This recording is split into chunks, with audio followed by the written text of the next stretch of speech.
こ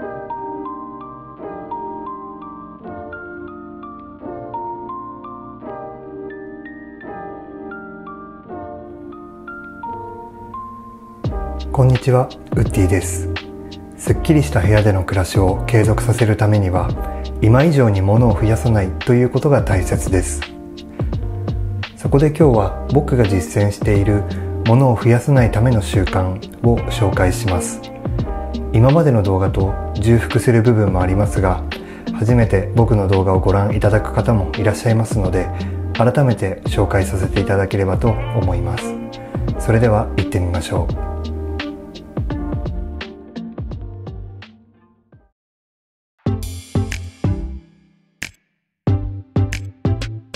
僕のカバンにはいつも折りたたみ傘が入っています。天気予報を見忘れたり、予想外の雨に降られることはよくあること。昔はその度に外出先のコンビニなどでビニール傘を買っていましたが、傘を持ち歩くようになってそういったことはなくなりました。ちなみにうちには長い傘や傘立てもないので、玄関はいつもすっきりとしています。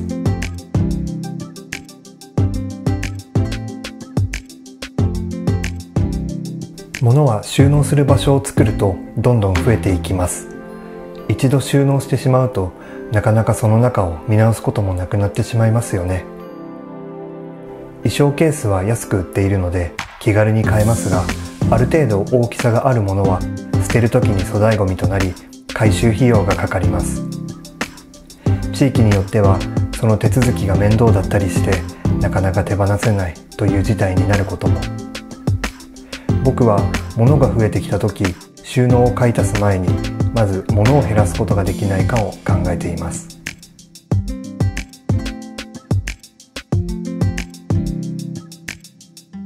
以前は消耗品のストックも必要以上に持っていました。安いからとか、いつか使うから、あっても困らないからという理由で大量に購入していましたが、狭い部屋に引っ越して保管しておく場所がなくなったことで、その習慣を見直すことに。今はなくなりそうになった時に必要な分だけ買うようにしています。たとえストックが切れてしまっても、日常生活ができなくなるものはあまりないかなと思っています。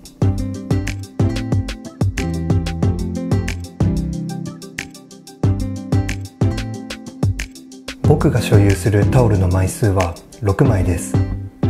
1日に使うタオルは2枚か3枚なので、毎日洗濯して1日ごとにローテーションして使っています。このように洗濯物をためないことで、タオルや衣類の数が少なくても問題なく生活できています。ちなみに高頻度で同じタオルを使っているので、半年から1年ごとにタオルは新品に総入れ替え、古いタオルは雑巾として掃除に使ってから捨てています。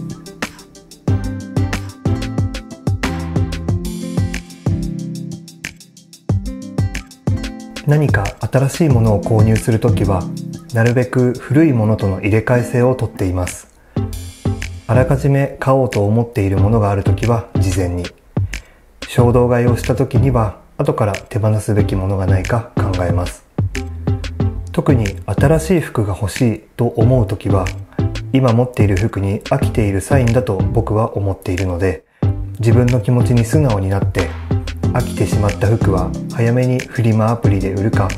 店頭のリサイクルボックスを利用したりして手放しています。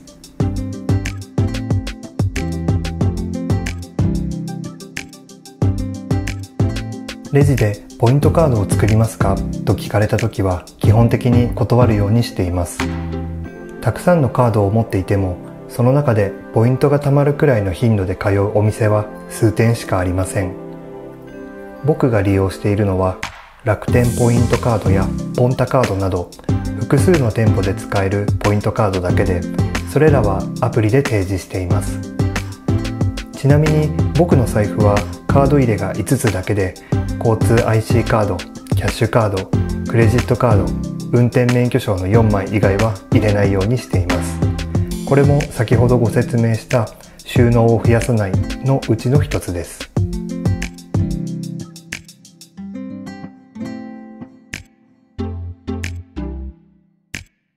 今までの動画の中でも家具や生活雑貨を兼用している様子が出てきました。ダイニングテーブルの紹介動画では作業デスクと食卓の兼用、ルームツアーの動画では掃除用洗剤の兼用、モーニングルーティンの動画ではフロア用ウェットシートを玄関やトイレの掃除にも使っていました。他にもうちではアレクサを使っているんですが、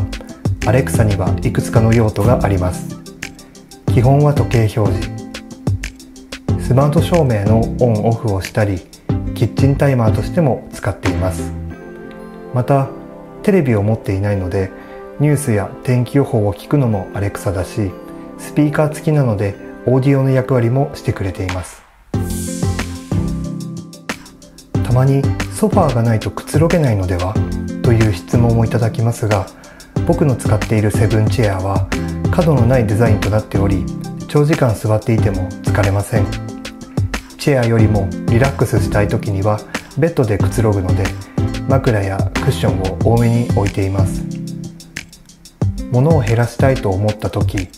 他のもので代用することができると分かれば、手放す時の不安はなくなるんじゃないかなと思います。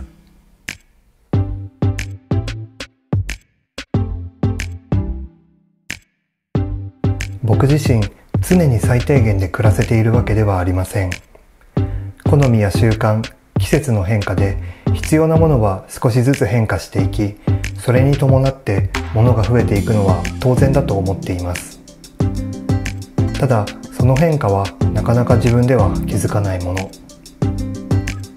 僕は物が増えたかなと思った時や、不燃ごみの回収日前日などに手放すべきものがないか、自分自身と向き合いながら家の中を一通りチェックしています。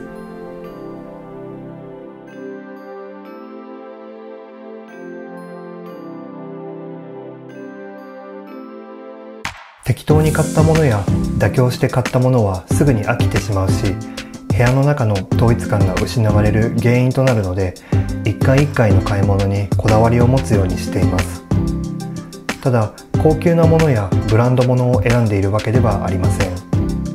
僕の言う物選びのこだわりというのは、自分が長く好きでいられるかどうかです。たとえノーブランドの安価なものでも素敵なものはたくさんあります。僕の部屋に日々あまり変化がないのは、自分の好みを自分自身が理解してこの部屋に反映させているからです。